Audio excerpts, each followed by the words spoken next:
Hoje só tenho que agradecer. Agradecer primeiramente a Deus, a Jesus e a vocês. Atingimos 1.300 seguidores. Olha que maravilha. Continuem aqui comigo, divulguem o nosso cantinho, porque assim mais pessoas vão poder estar conosco, compreendendo mais a nossa doutrina. Meu nome é Tere Bicudo e esse é o nosso cantinho dos casos espirituais. Nosso caso de hoje, bastante interessante, como sempre, mas é um caso mais especial. Para mim, pelo menos é. Porque foi assim. Um senhor, há muitos anos, ele me contou esse caso. A família dele eram italianos. Ele já havia nascido no Brasil, mas viviam no sul do país. E aí era o seguinte, são lavradores, trabalhavam nas fazendas. E quando havia, pelo que eu entendi, foi assim. Quando havia uma colheita, por exemplo, do café, eles iam para uma fazenda. Quando havia a colheita da uva, numa outra fazenda, para lá eles seguiam.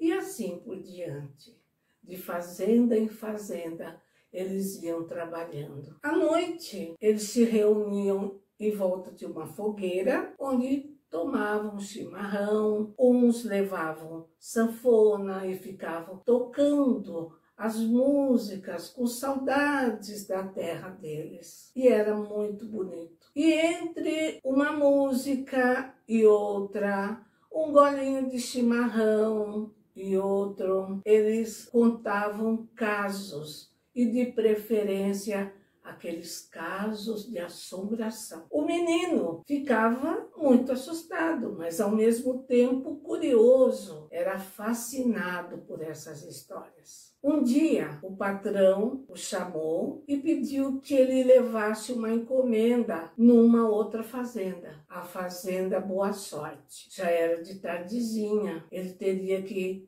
passar por uma estrada de terra com mata fechada de ambos os lados. E lá ele foi correndo, pensando em voltar para casa rápido, antes que a noite chegasse. Ah, mas não deu tempo. Quando ele viu na metade da estrada, na volta, a noite caiu. E de uma maneira indescritível. Quando cai a noite é assim, é rápido. Quando, de repente, ele escutou atrás dele: espera, menino, eu sou a morte. Ele olhou para trás, parou, olhou e viu um morcego gigante voando no ar e as asas balançando e uma luzinha tremulando no ar. Ah, que ele disparou. Ah, ele correu.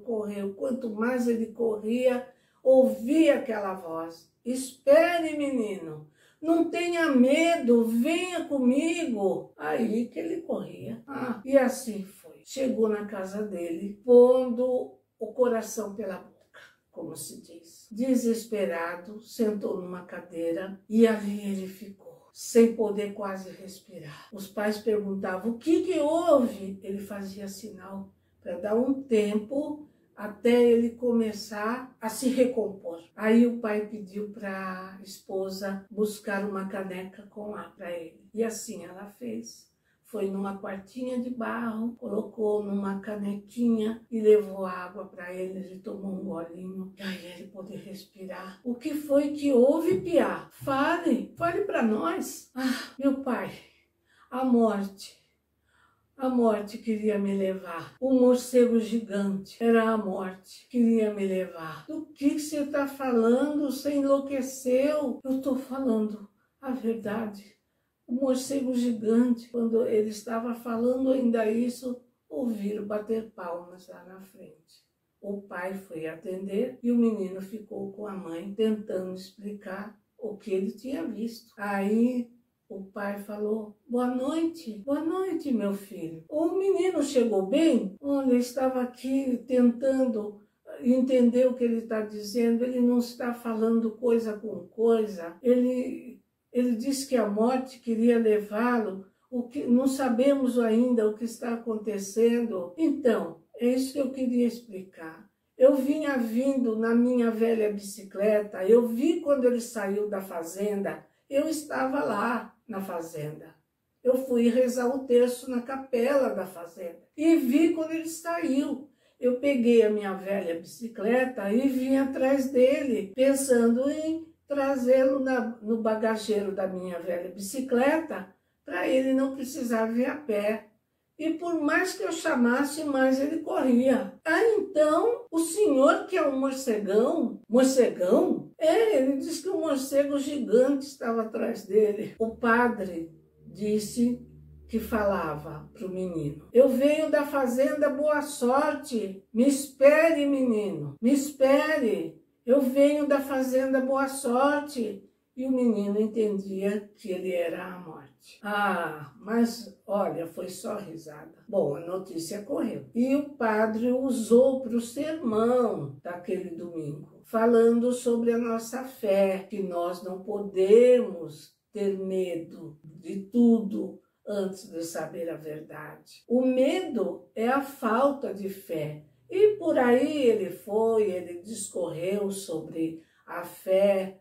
Foi um sermão muito bonito, mas o menino ficou falado ali na redondeza e todos riam muito dele. Passado o tempo, já haviam esquecido o caso, o patrão chamou ele novamente. Dessa vez, ele teria que levar um jumentinho para tal fazenda Boa Sorte. Novamente, era tardezinha, o menino falou: eu levo o jumentinho e volto correndo antes que a noite chegue. E lá foi ele, só que o jumentinho empacava. Por mais que ele tentasse empurrar o bichinho e nada. Quando o menino chegou lá na fazenda Boa Sorte, já era noite. Desesperado, ia ter que voltar.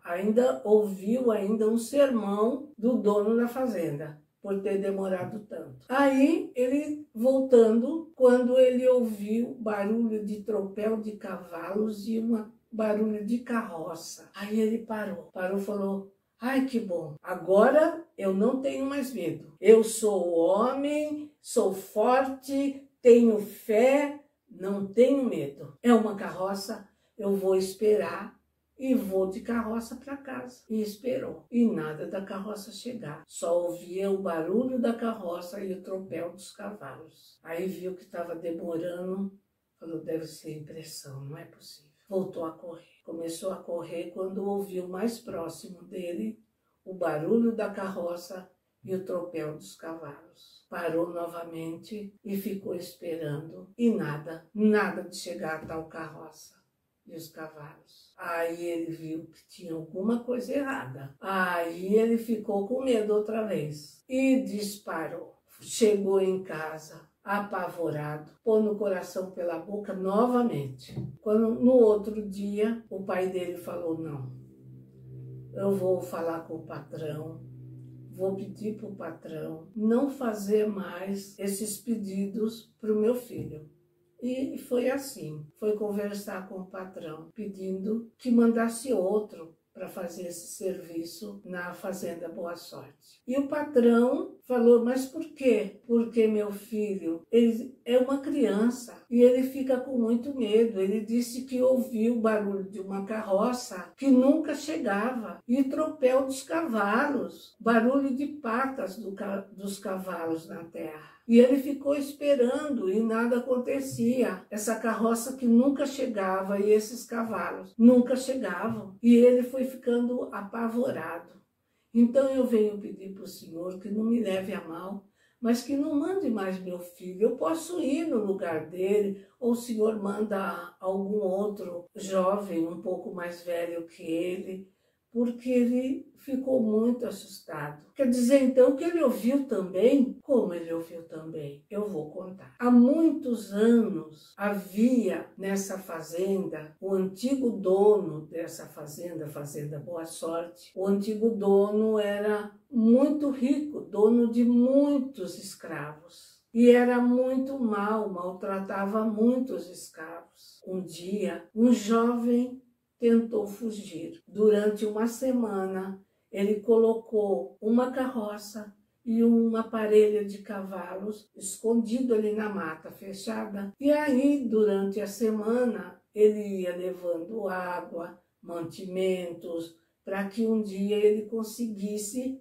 fugir. E aí já estava tudo preparado. E assim esse moço fez. Só que foi perseguido. Ele foi perseguido pelos capatazes da fazenda e os trabalhadores que conseguiram pegá-lo e trazê-lo de volta. E ele foi levado ao tronco. O resultado, nós podemos imaginar o que houve. Passado um tempinho, começaram a ouvir barulho de carroça e tropel de cavalos que nunca saíam do lugar. Estava sempre ali, naquele lugar onde o moço foi pego. Isso nós vemos nas casas espíritas, casos como esse, casos reais, de espíritos que ficam naquele lugar durante mais de séculos. Aí podem me perguntar, e ninguém ajuda? A espiritualidade não ajuda? Tentam fazer isso, mas não consegue. Não consegue porque o coração daquele espírito está tão cheio de ódio, de revolta, de sentimentos de vingança, de tantos sentimentos maus que não entram em sintonia com os espíritos bons que possam ajudá-lo. E por isso eles continuam ali. E aí, quando nós médiuns baixamos a nossa vibração e ficamos junto com eles, podemos então resgatá-lo desse local e ele é levado pela espiritualidade para ser tratado, feito com que ele entenda o que aconteceu com ele. Então, esse é o nosso caso de hoje. Fiquem todos com Deus. Eu vou, mas volto. Até mais.